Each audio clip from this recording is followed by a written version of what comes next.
সবাইকে আন্তরিক শুভেচ্ছা। আজ আমরা জানব এমএস এক্সেলের একটি অ্যামাজিং ফর্মুলা সম্পর্কে, যা অধিকাংশ এক্সপার্টদের অজানা।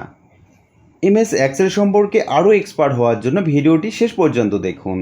আর আপনি যদি আমার চ্যানেলে প্রথম হন তবে অবশ্যই আমার চ্যানেলটি সাবস্ক্রাইব করে দেবেন। ভালো লাগলে লাইক শেয়ার করতে ভুলবেন না। তাহলে শুরু করা যাক আজকের ভিডিও।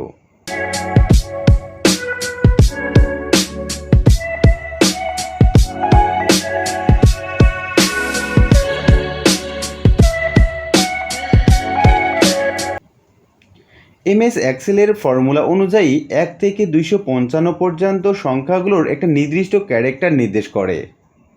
এটা বের করার জন্য যে কোনো সেলে কার্সার রেখে সমান চিহ্ন দিবেন। সমান চিহ্ন দেওয়ার পর CHAR ব্র্যাকেটে আপনি যে সংখ্যাটির ক্যারেক্টার দেখতে চাচ্ছেন সেটা লিখে এন্টার দিলে তা বের হবে। যেমন এখানে আমরা 1 সংখ্যাটি দেখতে পাচ্ছি I3-তে, এজন্য সমান চিহ্ন ব্যবহার করে CHAR bracket I3 bracket close করে এন্টার দিলে তা বের হবে। এভাবে 1 থেকে 255 পর্যন্ত বের করা ক্যারেক্টারগুলো দেখতে পাচ্ছি। এর মধ্য থেকে 10 সংখ্যার ক্যারেক্টারটি নির্দেশ করে একটি ফাঁকা ঘর। এমএস এক্সেলে 10 সংখ্যার ক্যারেক্টারটি ব্যবহার করলে এন্টার নির্দেশ করে, যা আজকের সূত্রে দেখতে পাবো। আমরা স্ক্রিনে নাম, গ্রাম, উপজেলা, জেলা, মোবাইল নম্বর এই তথ্যগুলো একটি সেলে আনতে হলে প্রথমে সমান চিহ্ন ব্যবহার করতে হবে।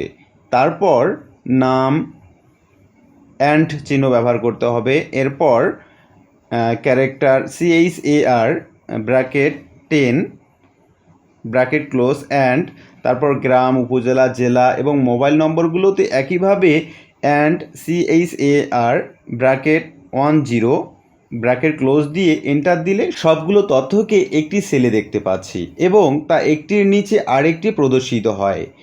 এভাবে আমরা অসংখ্য সেল তৈরি করতে পারবো।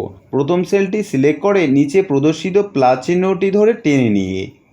কিন্তু এই তথ্যগুলো যদি আমরা একটি একটি করে লিখি বা কাট বা কপি করি তবে পূর্বের মতো সাজানো পাওয়া যাবে না। আর এ কারণেই এই ফর্মুলাটি জানা খুবই দরকার।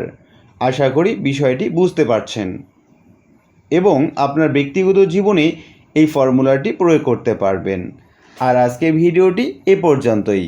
ভিডিওটি ভালো লাগলে অবশ্যই আমার চ্যানেলটি সাবস্ক্রাইব করে দেবেন এবং পাশে থাকা বেল আইকনটি অন করে দেবেন, যাতে নিত্য নতুন ভিডিওর আপডেট আপনারা খুব সহজেই পেতে পারেন। ভালো থাকবেন। ধন্যবাদ সবাইকে।